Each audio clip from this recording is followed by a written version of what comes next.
მოგესალმებით, მე ვარ ჯაბა ზარქუა, გასტროენტეროლოგი და თქვენ იმყოფებით ჩემი YouTube-ის გვერდზე. გამოიწერეთ აუცილებლად ჩემი არხი, იმიტომ რომ ამით მომცემთ мотивაციას, რომ ბევრი მსგავსი საგანმანათლებლო მასალები ვაკეთო, რომელსაც მარტო YouTube-ისთვის ვაკეთებ. ანუ ეს არის ფიქრობ, რომ ამ მოხსენება რაღაცა ბარემ წარსადგენი მქონდა და აქაც გადავწყვიტე ჩაწერა. ეს არის სპეციალურად ჩემი YouTube-ის აუდიტორიისთვის მომზადებული და ასე ვთქვათ, ჩაწერილი მოხსენება რა. ფეკალური კალპროტექტინის შესახებ მინდა გესაუბროთ დღეს.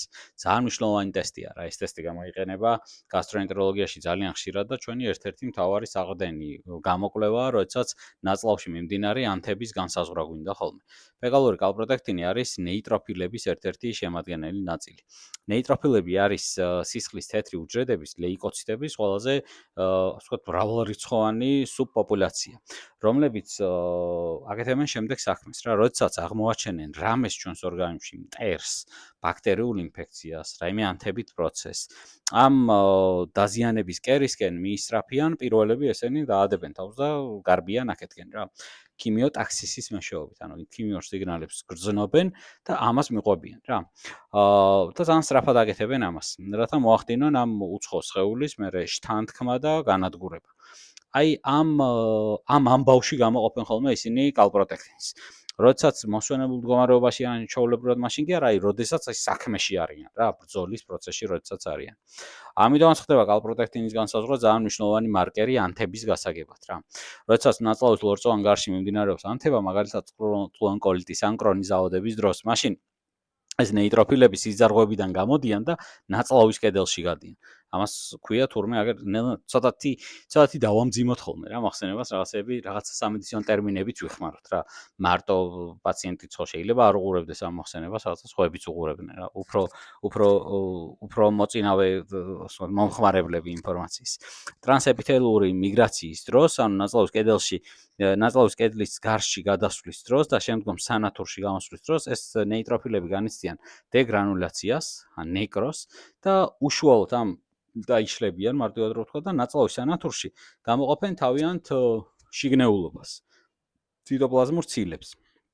ერთ-ერთი ამ შიგნეულობიდან ერთ-ერთი არის ეს კალპროტექტინი რა, რომელიც თუთიასთან და კალციუმთან არის შემდგომ დაკავშირებული. კალპროტექტინი მდგრადია ნაწლავის ფერმენტების და ბაქტერიული დეგრადაციის მიმართ და ამიტომ უცვლელი სახით ერევა ხოლმე განავალს და გამოიყოფა ორგანიზმიდან. ალბათ ეს მდგრადიც ახლა რაღაცა დონეზე არის რა. იმიტომ რომ ამას ვაგერ ცოტა მოგვიანებით ავხსნით რა. ზედა ნაწილში, ამიტომაც ახლა როდესაც წვრილი ნაწლავის უფრო საწყის უბნებში ანთება, იქ იმდენ ფერმენტს ერევა ეს კალპროტექტინი, რომ ვერ წაღწევს ბოლომდე და ნადგურდება ხოლმე, მაგრამ ქვემოთ ახლა უფრო მეტად ქვედა სართულებში მიმდინარე ანთების დროს როგორც წესი მდგრადია და როგორც წესი იქ არსებული ფერმენტები კალპროტექტინს ვერ ანადგურებენ და პირდაპირ მე განავალში ვაფიქსირებთ ამას. ამიტომაც ძალიან ისეთი პირდაპირ პროპორციული მარკერი არის ნაწლავის კედელში მიგრირებული ნეიტროფილების. ანუ იმ ნეიტროფილები რო დაიშალა, მაგის დაშლის შედეგია ხო ეს კალპროტექტინი და რამდენიც დაიშალა, ესე იგი იმდენი კალპროტექტინი იქნება. ეს უხეშად რო ვთქვათ რა ძალიან რა.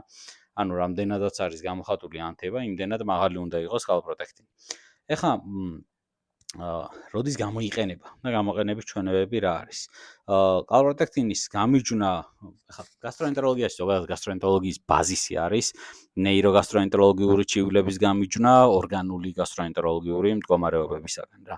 მაგალითად, კალპროტექტინის როლი აქ ძალიან დიდია, დაეხმაროს ექიმს გამიჯვნოს ნაწლავების ანთებითი დაავადებები, გაღიზიანებული ნაწლავის სინდრომისგან და სხვა ფუნქციური და ნეიროგასტროენტეროლოგიური პრობლემებისგან. ასევე არა მარტო დიაგნოსტიკაში გვეხმარება, არამედ კალპროტექტინი არის კარგი მონიტორინგისთვისაც და მეთვალყურეობისთვისაც, იმიტომ რომ გამოიყენება წყლიან-კოლიტის და კრონის დაავადების ხანგრძლივი მეთვალყურეობისთვის რა. და ასევე მით უმეტეს თუ საბაზისო მონაცემი იყო დარღვეული. და ასევე რაღაც წინასწარმეტყველური როლი შეიძლება კონდეს კალპროტექტინს, იმიტომ რომ ხშირად ეს ჩემს პრაქტიკაში არაერთხელ მინახავს და წიგნებში არაერთგან წაგვიკითხავს, რომ ხშირად კალპროტექტინის მატება შეიძლება წინ უძღოდეს მომავალ კლინიკურ გაუარესებას, ასე რომ ამ მხრივ აი სუფხიზლად ამყოფებს ექიმსაც და პაციენტსაც რა. ტესტის ჩაბარებას თავისი წესები აქვს რა. ამ ტესტის ჩაბარებამდე რაღაცეები უნდა იქნას გათვალისწინებული, ან ინტერპრეტაციის დროს, ან ჩაბარების დროს უნდა იქნას გათვალისწინებული უკვე. მაგალითად, ნიმუში უნდა იყოს აღებული სუფთა მშრალ კონტეინერში, შარდი ან წყალი, რო არ სრულიად იზოლირებული უნდა იყოს, მოკლედ ეს კონტეინერი რო არ შეერიოს არაფერი რა. ამას ხა ლაბორატორია მრჩეველში ჩვენთან თვითონ აძლევენ კონტეინერს, სპეციალურ კონტეინერს კალპროტექტინის შეგროვებისთვის. ანალიზი საჭიროა ძალიან პატარა რაოდენობის განავალია, ძალიან ტონა განავალია რა უცილებელი რომ მოიტანოს ლაბორატორიაში პაციენტმა. ასევე გასთვალისწინებელია ის ფაქტი, რომ კალპროტექტინი ძალიან სტაბილური ცილაა და ოთახის ტემპერატურაზე ერთ კვირამდეც გიძლებს, მაგრამ ნუ სასურველია მაინც რომ ერთ-ორ დღეში მიიტანოს ლაბორატორიაში სინჯი პაციენტმა და ტესტის ჩაბარებამდე თუ ეს ასე ხერ ხდება რა თქმა უნდა და თუ გამოდის სხვა ანთების საწინააღმდეგო მედიკამენტების მიღებისგან თავშეკავება უპრიანია, იმიტომ რომ ეს წამლები მე შედეგზე ახდენენ გავლენას რა და არა მარტო ეს წამლები, ამას ცრუდადებით და ცრუუარყოფით პასუხების განხილვაში ვახსენებთ აუცილებლად რა. ეს იყო სახელმძღვანელოდან ამოღებული ზოგადი წესები, დეტალურ წესებს ყველა ლაბორატორიაში სადაც აპირებთ ამის ჩაბარებას აუცილებლად აგიხსნიან და აუცილებლად წინასწარ დააზუსტეთ კარგად ლაბორანტისგან და რეცეფციისგან, რომ როგორ მოიტანოთ ტესტი და როგორ ჩააბაროთ, ასე უბრალოდ განავალი მოვიტანოთ, მასე არ არის რა. მე შეიძლება თავიდან მოგიწიოთ ჩაბარება. და რაც შეეხება ხა შედეგების ინტერპრეტაციას. ეს იწვევს ხოლმე ხშირად შფოთს და პაციენტების ღელვას. უნდა გვახსოვდეს ერთი რამე, რომ ხა ადამიანი მოგეთ ფურცელს არ ვკურნალობთ რა, ვკურნალობთ ადამიანს და მართავთ ადამიანს და დიაგნოსტიკას უწევთ ადამიანს რა. ანუ ეს ყველაფერი ხა კალპროტექტინი იქნება თუ ენდოსკოპია თუ კლინიკური მონაცემები ერთ დიდ მიზანს ემსახურება, რომ მოგცეს ინფორმაცია პირდაპირ თუ ირიბი ჩვენს ორგანიზმში მიმდინარე რაღაცა პროცესებზე, რომელიც მერე საჭიროებს რაღაცა სპეციალურ ინტერვენციას და ჩარევას რა. ამიტომ ასე მარტივად არა საქმე, რომ დარღვევა ნახეთ და რაღაცა დავადგინეთ ზუსტად, ასე არ ხდება ხოლმე ეს რეალურ ცხოვრებაში და პრაქტიკაში. ეხლა უყურეთ რას მინდა გავუსვა ხაზი, ანუ კალპროტექტინის პასუხების გაშიფრვისას არის სხვადასხვა ნორმებს აქცევს ხოლმე ექიმი ყურადღებას რა. 50-ზე ნაკლები არის ნორმალური მაჩვენებელი. არ მეუთითებს, ანუ ნაწლავების საყურადღებო ანთების არსებობის ალბათობა, რომ კალპროტექტინი 50-ზე ნაკლებია, ძალიან მცირეა. 1%-ზე ნაკლებია. გამონაკლის შემთხვევებზე მომდევნო სლაიდში ვისაუბრებ რა, ცრუუარყოფით პასუხები, როდი შეიძლება დაფიქსირდეს. ძალიან მნიშვნელოვანია და მივაქციოთ ყურადღება. საერთოდ რასაც ვამბობ, ჯობია რომ მეც და სხვაებიც რაც ამბობენ, აბსოლუტიზმის წესებით არ შევხედოთ რა, ანუ მედიცინა, გამონაკლისები, გადასხვაფერებები, რაღაცეების შეცვლები, ესენი მოსულა მედიცინაში რა, ეს ასე არ არის, რომ რაღაცა წესკანონი იყოს და არაფერი არ იცვლებოდეს რა, ამას შემდეგ სლაიდზე თავად დარწმუნდებით. მაგრამ ზოგადად წესი ასეთია, რომ 50-ზე ნაკლები ძალიან კაი პასუხია და თუ აქვს პაციენტი, რომელსაც აქვს დიარეა, აქვს რაღაცა მუცლის ტკივილი და კალპროტექტინი 50-ზე ნაკლები აქვს, ძალიან დიდი ალბათობით მისი ჩივილები ნაწლავის ანთების დაავადებებით გამოწვეული არ არის. რაც შეეხება გრეი ზონას და ნაცრისფერ ზონას და სრულმაჩვენებლებს, ეს არის რაღაცა 200-მდე კალპროტექტინი რა. 200-მდე კალპროტექტინი მიუთითებს ისეთ რამს, შეიძლება ტრანზიტორულ გარდამავალ ანთებაზე, რომელიც შეიძლება ან მედიკამენტებთან იყოს დაკავშირებული, მათ შორის ისეთთან, როგორც მარტო ანთების საწინააღმდეგო საშუალებები, არა, მაგალითად, პროტონი ტუმოს ინჰიბიტორების მიღებითაც შეიძლება ეს ცოტათი მოიმატოს, რაღაცა საკვების მიერ სუბუქ ალერგიაზე შეიძლება იყოს მომატებული, რაღაცა ჩვილებში შეიძლება იყოს მომატებული და ამ შემდეგ რა, ფიზიოლოგიურადაც ამიტომ. ამიტომაც ასე სუბუქად მომატებული კალპროტექტინი ასე დაუყოვნებელ რაღაცა აგრესიულ მოქმედებებს არ საჭიროებს, იმიტომ რომ ჯობია რომ პაციენტს აორიდოთ თავიდან ზედმეტი პროცედურების ჩატარება და მით უმეტეს მკურნალობები თუ ეს საჭირო არ არის რა. და 200-ის ზემოთ კალპროტექტინი უკვე იპყრობს ყურადღებას და რა თქმა უნდა, არ უნდა შეგვეშინდეს, რა თქმა უნდა, ესეც ამასაც შემდეგ სლაიდზე ვნახავთ, რომ შეიძლება 200-ზე მაღალიც იყოს, მაგრამ მაინც არ ქონდეს ნაწლავის ანთებით დაავადება პაციენტს და ბევრი პაციენტიც იქნება დარწმუნებული ვარამიდეოს მასპენისას, რომელსაც მსგავსი შემთხვევა ექნება. თუმცა, ნუ მაინც ახლა 200-ზე მაღალი რახან არის, დავჯეთ და არაფერი ვაკეთოთ, ეს ასე არ იქნება რა. ჯობია რომ მოხდეს კვლევის ესკალაცია და კვლევის გაღრმავება ნაწლავების ანთებითი დაავადებების დიაგნოსტირების მიმართულებით რა და დაგეგმვა კოლონოსკოპიის ბიოფსიებით, რომელიც ამაზე უფრო დეტალურ ინფორმაციას გაგვცემს. თუმცა არ უნდა დაგაუწყდეს ცრუ დადებითი და ცრუ უარყოფითი პასუხები. ეხლა ეს რას ნიშნავს? ნუ პირველი ყველაზე მარტივი ცრუდადებით და ცრუუარყოფით პასუხების ახსნისა არის ლაბორატორიის შეცდომა. ლაბორატორიის ხარისხი ძალიან მნიშვნელოვანია და თუ ლაბორატორია უხარისხოა და არასწორად აკეთებს ტესტირებას, რა თქმა უნდა, მის პასუხებს ვერ დავუყენებთ, მაგრამ აქ უხარისხო ლაბორატორიაზე არაა საქმე. აქ არის ძალიან ხარისხიან ლაბორატორიაზე, რომელმაც ხარისხიანად გაზომა კალპროტექტინი, მაგრამ იყო ან ცრუდადებითი, ან ცრუუარყოფითი. ეხლა, რას ნიშნავს ეს? ეხლა მოდი ავხსნათ რა უფრო კარგად. ეხლა ცრუდადებითი პასუხია მაშინ უყურებთ, მაგრამ როდის არის რას ქვია ცრუდადებითი პასუხი? როცა კალპროტექტინი მაღალია, მაგრამ ნაწლავის ანთებასთან მიმდინარე ნაწლავის ანთებით დაავადებებთან საქმე არ აქვს. ამის მიზეზი ხარ რა შეიძლება იყოს? წამლები როგორც ვთქვით, მინიმალურ ლორწოვანის დაზიანებას იწვევენ ეს ხშირ შემთხვევაში რა ეს ანთების საწინააღმდეგო არასტეროიდ საშუალებები და მათ ფონზე კალპროტექტინი შეიძლება მომატებული იყოს. კოლონოსკოპიის პროცედურა აქვს ჩამონათვალში, ასე არ გვიწერია, მაგრამ აგერ მე დაგიმატებთ და კოლონოსკოპიის მოსამზადებლად გამოყენებული ხსნარები. ამიტომაც ყოველთვის ვცდილობთ, რომ კოლონოსკოპიამდე დაუნიშნოთ კალპროტექტინის ტესტირება და არა კოლონოსკოპიის მერე ეგრევე იმ კვირაში. პროტონიტუმოს ინჰიბიტორების მით უმეტეს ისეთი რა ინტენსიური მკურნალობა შეიძლება ზემოქმედებდეს კალპროტექტინის შედეგზე, იმიტომ რომ ზრდიდეს ლორწოვანის ბიოშეღწევადობას და ცოტათი დისბიოს იწვევდეს, რაც დაბალი ხარისხის კლინიკურად არ აღირებულ, მაგრამ აი ასე მინიმალური დარღვევებით, რომ ლაბორატორიული დარღვევებით რო გამოვლინდეს, მასე დარღვევებთან შეიძლება იყოს კავშირში, როგორც კვლევები გვაჩვენებს. სხვა ინფექციური გასტროენტერიტები, ცელიაკია, ეს არაკრონკოლიტური დაავადებებია ჩამოთვლილი, პოლიპები, სიმსივნე, ესენი შეიძლება ზრდნენ კალპროტექტინის რიცხვს.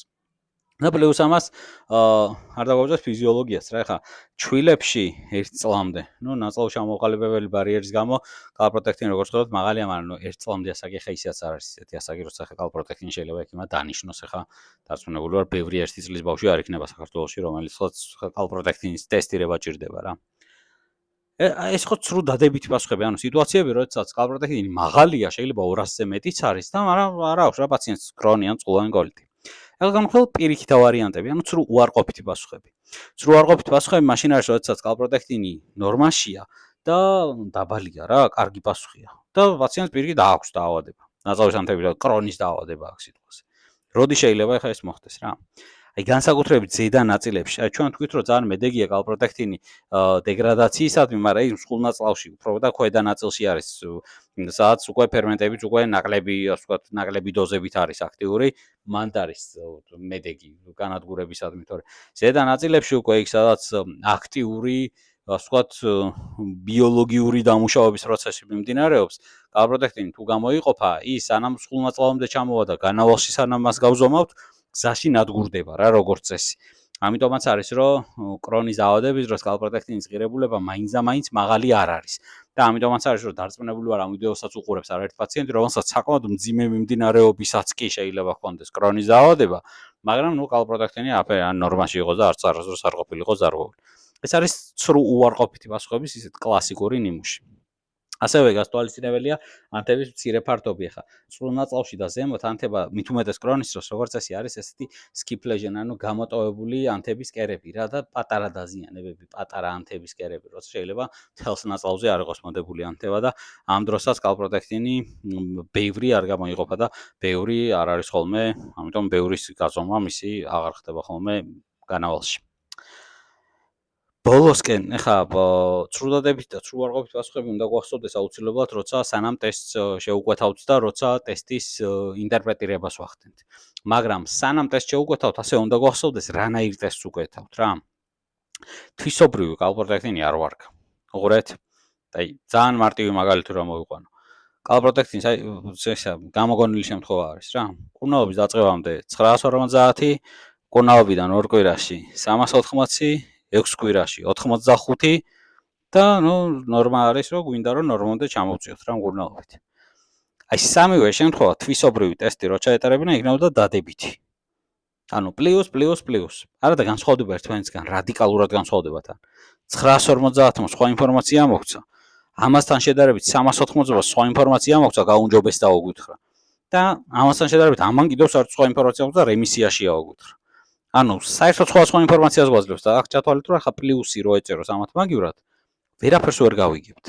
ამიტომ თვისობრივი კალპროტექტინის ღირებულება 0-ია, არსად არ ვარგა მისი გამოყენება რა.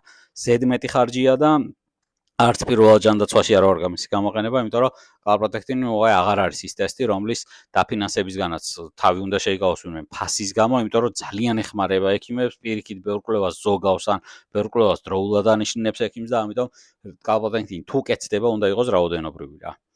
მარტო და აგერ არის ჩამოთვლილი რა, თუმცა ყველა იმ ღირსებას, რაც კალპროტექტინს აქვს, როგორც დიაგნოსტიკაში, ისე მონიტორინგისათვის და ისე პროგნოზისათვის, ამას კარგავს რა.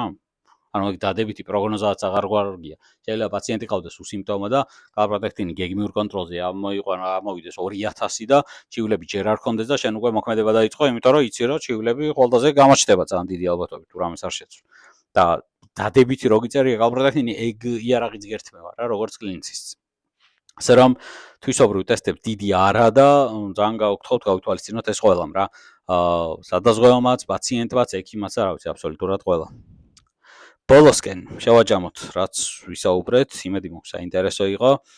მთავარი რაც მინდა გვახსოვდეს და პაციენტმა რაც მინდა დაიმახსოვროს არის ის, რომ თუმცა ძალიან მარტივი და ისეთი არაჩარევითი გამოკვლევა არის ეს კალპროტექტინი, რომელთაც შეგიძლიათ გაიგოთ ნაწლავში ანთების დადგენა, ესე ინფორმაცია შეგვიძლია გავიგოთ და გავარჩიოთ, ანუ ტრიაჟი გავაკეთოთ კოლონოსკოპიამდე რა. არის სიტუაციები, როცა კოლონოსკოპია შეიძლება აღარ დაგჭირდეს საერთოდ. არის სიტუაციები, როდესაც კოლონოსკოპია პირიქით შეიძლება დაგვანიშნოს ამ გადაწყვეტილების მიღებისთვისაც კალპროტექტინი ძალიან მნიშვნელოვანია. პლუს ამას გახსოვდეთ, რომ როცა მივხვალთ ლაბორატორიაში, აუცილებლად იკითხეთ, რანაირი კალპროტექტინს იკეთებთ, იმიტომ რომ თუ თვისობრივს იკეთებთ, ძალიან დიდი ალბათობით არაფერში არ დაგჭირდებათ, ტყუილად გადაყრით ფულს ხალხში და ტყუილად მოგიწევთ განავლის შეგროვება. და ბოლოს რა, რაც მთავარია, აი მთავარი გზავნილი ამ იმიდან მოხსენებიდან არის ის, რომ თუ კალპროტექტინი არის მომატებული, თუნდაც ვკვეთრად. ეს არ ნიშნავს აპრიორი, რომ ან კრონი გაქვთ, ან წყლოვანი კოლიტი, ან სიმსივნე, ან რაიმე სხვა დაავადება. არავითარ შემთხვევაში ეს ამას არ ნიშნავს რა. მედიცინაში ყველაფერი არის კონტექსტზე დამოკიდებული და ჩვენ განვიხილეთ ცრუდადებითი პასუხების, როდესაც შეიძლება იყოს კალპროტექტინი ძალიან ხარისხიანადაც გაზომოს ლაბორატორიამ, მაგრამ არ მიუთითებდეს მომატებული კალპროტექტინი ამ რეალურად მიმდინარე ანთებას, იმიტომ რომ თქვათ რაღაც პროტონ ტუბოს ინჰიბიტორებზე იყოს პაციენტი და ზემოდან სვამდეს თქვათ რაღაც რევმატოლოგის დანიშნულ ანთების საწინააღმდეგო არასტეროიდულ საშუალებებს და ამ ორის გამო ქონდეს მომატებული კალპროტექტინი, იმიტომ რომ მინიმალური ანთება მიმდინარეობდეს მის ნაწლავებში და სულაც არ ქონდეს რაღაცა ნაწლავის ანთებითი დაავადება და რაიმე სხვა. ამიტომაც არ შეგეშინდეთ, ტესტირებამდე, ტესტირების სავარაუდო სცენარებზე იფიქრეთ, რა თქმა უნდა, თქვენზე მეტად თქვენმა ექიმმა უნდა იფიქროს და ერთად იფიქრეთ და მშვიდად წყნარად გაშიფრეთ მერე მის პასუხები ექიმთან რა. კარგად იყავით, ჯანმრთელობას გისურვებთ.